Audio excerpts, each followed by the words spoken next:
The spoon slipped from his hand, hitting the bowl with a chilling sound. A dark drop of blood fell into the pale soup, spreading like ink across an innocent page. The dining room, once full of chatter, fell silent. Only breaths and frozen stares remained. The man wiped his mouth. His fingers brushed against a tiny shard of glass hidden in the food. He looked around, slowly placed the napkin on the table, his cold eyes fixed on the manager. No one knew who he was. They thought he was just a regular customer, having lunch by chance. But when he finally spoke, his voice low and unnervingly calm, everything changed. He wasn't just a customer, he owned the place. And that lunch was never an accident. For weeks, identical complaints had appeared. Injured guests, glass in the food, always blamed on the same person, Ashanti Williams. A gifted chef suddenly became the scapegoat for every mistake. Reports too perfect to question, signatures too steady for someone who cried through sleepless nights. No one doubted a thing, because the manager spoke too smoothly, and the evidence looked too clean. He had once been the CEO of this restaurant chain, a man carrying his grandmother's promise of fairness and dignity. But sometimes, to protect what's good, you must leave the chair of power and step into the kitchen as no one. Then one night, a hidden call broke the silence. A woman's voice trembled with fear. "Sir, it wasn't her fault. It was hate, not accident." And he knew. It was time to reclaim justice with his own hands. The first emails appeared like tiny cracks across a polished mirror.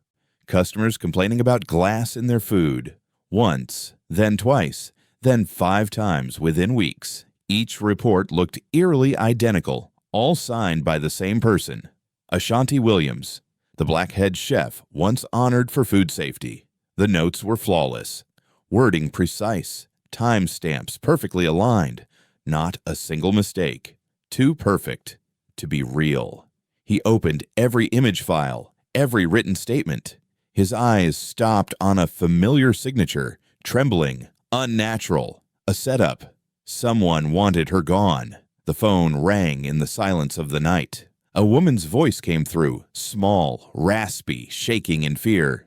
"Mr. Thompson, this is Keisha. I work in the Detroit kitchen." A short pause, like someone checking if they were being watched. "It wasn't Ashanti's fault. He planted it. He hates us because of our skin." The trembling voice cut off. Only Xavier's breathing remained in the dark room. The screen reflected his grandmother's face, the founder of Soul Kitchen, who fought all her life so no one would be humiliated for being different. He closed the laptop, his hand gripping the old photograph until the edges curled. If it were true, he wouldn't stay silent. He whispered like a vow. "Tomorrow, I'll walk into my own kitchen." And the silent investigation began that very moment. In the pale morning fog, a man wearing an old cap walked through the doors of Soul Kitchen. No one knew he had once been the president. They only saw an applicant named Jerome Davis, a cook from Memphis, looking for day work. The manager looked up. His cold eyes swept over the thin resume. "Can you handle it?" Jerome nodded. "Just give me a chance. Minimum wage, long shifts, no complaints." "Yes, sir." A short handshake ended the interview and began a role no one would suspect. He was assigned to Marcus, a dark-skinned man with weary eyes shaped by 4 years of endurance. Marcus handed him an oil-stained apron. "Here, silence is the only way to survive." Jerome spoke softly. "Is the boss that strict?" Marcus glanced toward the office. "Not strict. Dangerous. There are 2 restaurants under this roof, one for those who get respect, and one for the rest." Jerome nodded quietly, observing. Rick Palmer moved between tables like he owned the air itself, smiling politely at white guests, passing black staff as if they didn't exist. Every word, every glance, carried an unspoken order. No one had to shout. Everyone already knew to bow. Amid the smell of food, sweat, and fear, Jerome remembered what his grandmother once said. Silence has a scent, and it's usually the smell of fear. He tightened the cloth in his hand. ready for what was coming. That afternoon, the restaurant was packed. A black family sat by the window, two children laughing as their plates of mac and cheese arrived. Ashanti checked each portion. Clean, perfect in flavor. Then returned to the kitchen. Minutes later, a scream tore through the air. The mother clutched her mouth, blood spilling through her fingers. The fork hit the floor, a shard of glass glinting among the golden cheese. Rick Palmer rushed out, voice full of staged outrage. Unacceptable. Once again, a kitchen mistake. His eyes locked on Ashanti, cold as a blade. She didn't check carefully, always careless. Ashanti froze, her voice trembling but steady. I checked every bowl, every spoon. There couldn't be glass. Rick's lips curled, half smile, half threat. Maybe you should take a few days off while I find someone more responsible. Jerome quietly bent down, picked up a small shard left on the floor. The glass felt icy in his palm. He slipped it into his pocket, saying nothing. When everyone had gone under the dim yellow light, he returned to the kitchen. The manager's office door was slightly open. Beneath Rick's desk, he found a sealed zip bag filled with glass shards, cut evenly, prepared in advance. Beside it, a scribbled note, table assignments, targets, numbers, and guest descriptions repeated like a death list. Jerome stood still for a long time, hearing his heartbeat echo in the suffocating room. Now he knew. This wasn't negligence, it was a crime, calculated down to the smallest detail. That afternoon, the air in the kitchen was thick, steam clinging to the ceiling like fog. Rick Palmer appeared with a half smile, holding two steaming bowls of gumbo. Jerome, you've done well. A little reward for you. Tell me if this dish still deserves the Soul Kitchen name. Jerome wiped his hands, his tone calm, measured. Thank you, sir. I'm honored. He knew it was a trap, and he needed it to spring at the right moment. The tiny camera hidden in his pocket kept recording, its red light blinking like a racing heartbeat. Rick stepped to the table, pretending to inspect the dish. His fingers brushed his pocket, then dropped a few glass shards into the gumbo. The movement so subtle, only someone who knew would notice. And Jerome saw it all.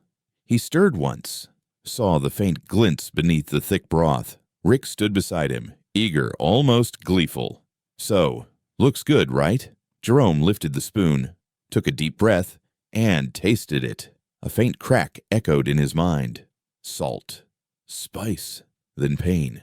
His throat burned, the taste of metal spreading across his tongue. A drop of blood fell onto the white napkin, staining it like faded ink. Jerome set the spoon down and slowly stood up. Guests turned. The air grew heavy, waiting. Rick changed expression instantly, feigning panic. What's wrong? I'll call a doctor. No need. Jerome's voice came low, calm enough to chill the room. He unfolded the napkin, placed a sharp glass shard on the white fabric. Glass in the gumbo. No one moved. A few guests pulled out their phones, recording. Whispers spread, then silence. Rick tried to keep acting. Just an accident. Maybe the bowl cracked. Jerome stared at him, eyes unwavering. An accident or a habit? He pulled out his phone, pressed play. On the screen, Rick's hand dropped a glass into the gumbo. Just minutes earlier. The sound was clear, his own voice echoing across the restaurant. You have to choose your customers. Some people don't belong here. The room erupted. Gasps, chairs scraping, a woman's voice trembling. Oh my God, he really did it. Rick stumbled back, his face drained of color. This is fake, edited footage. Jerome tapped again. A second video appeared, showing him selecting glass from the zip bag, the note beside it reading table assignments. Targets. No way out now. Who are you? Rick's voice rasped like someone swallowing stones. Jerome closed his phone, wiped the blood from his mouth with the red napkin. He looked around and spoke slowly. You want to know who I am? In that moment, his tone changed. Deep, clear, carrying a different weight. My name is Xavier Thompson, and you just poisoned your CEO.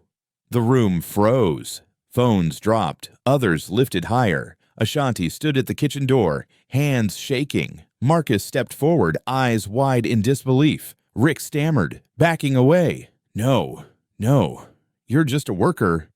Xavier stepped closer, placing the blood-stained napkin on the table.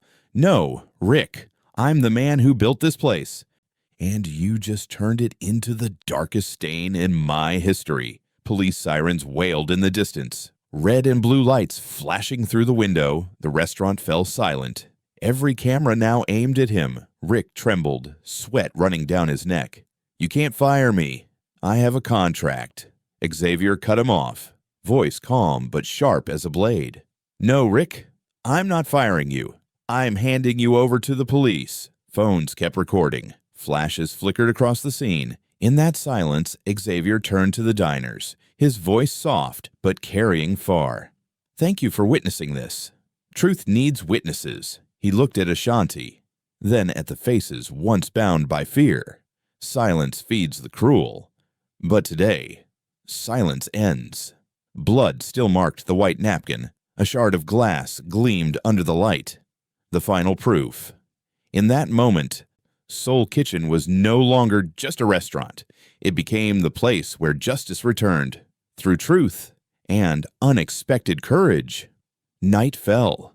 The last light in the restaurant reflected on faces still wet with sweat and tears. Everyone sat around the table, silent, like after a storm had passed. No more clatter of pans or knives, only soft breaths, tired but relieved. Xavier looked at each of them, his voice roughened by restraint. I owe all of you an apology. He paused, letting the words sink into the quiet. I didn't see, I didn't hear, and I let this happen under my grandmother's name. Ashanti lowered her head, hands gripping the edge of the tablecloth. Destiny reached over, resting her hand on Ashanti's shoulder, gentle and real. Xavier continued, steady, low. Starting today, Ashanti Williams will be the general manager of the Detroit branch. The room stayed still. Then applause broke out, soft at first, then growing louder. Ashanti's eyes glistened. She shook her head. I'm just a cook, sir. No, you're the one who kept the fire burning when everyone else ran. And that's what leadership is. He turned to Destiny. You'll lead our communications team. Our story must be told truthfully by those who lived it. The young woman nodded, her eyes red but shining with new faith. Xavier opened his laptop, the screen glowing with a plan. I'll create an anonymous reporting system so anyone can speak without fear. We'll have monthly culture audits by independent experts. Every customer who was hurt will be compensated and receive a personal letter of apology from me. He closed the laptop, looked around, his voice soft but firm. No one will ever have to stay silent in this restaurant again. In that moment, those who once bowed their heads began to lift them. In the room, once filled with fear, only one thing remained now: hope rekindled by truth and by courage.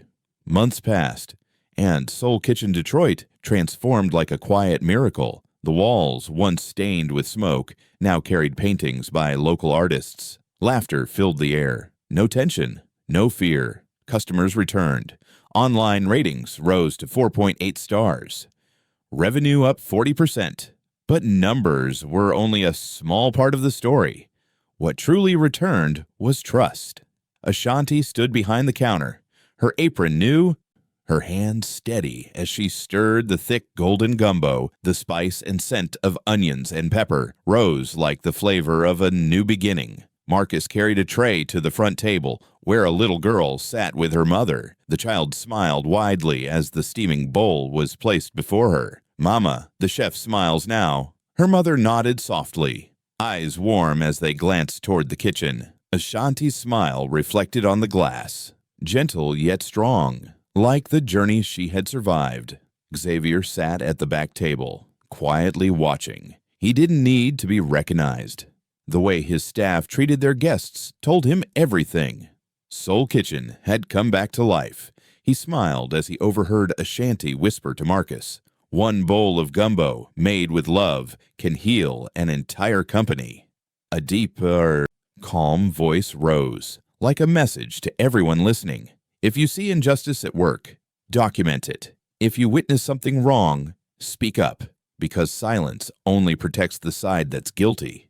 Justice doesn't need to shout, but it needs someone brave enough to stand. The little girl bowed her head in prayer over the soup, steam curling into a spiral that faded into the evening light. Xavier's voice returned, soft, like both a closing and an invitation.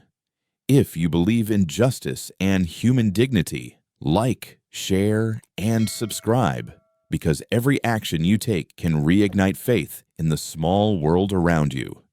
Sometimes a bowl of soup doesn't just save a person, it saves the soul of a company that lost its way. Mistakes can be forgiven, but silence cannot. This story isn't just about Soul Kitchen. It's about every workplace where courage is tested every day. If you ever witness something wrong, don't look away. If you see someone treated unfairly, be the first to speak. Justice doesn't need to be loud. It just needs someone who dares to stand. Because when one person tells the truth, hundreds more will find their voice again. Share this story with someone who needs to hear it today. Comment on one word, dignity, to remind the world that self-respect still matters. And if you believe justice begins with ordinary people like us, subscribe so you won't miss the stories that move hearts and awaken faith in what's right.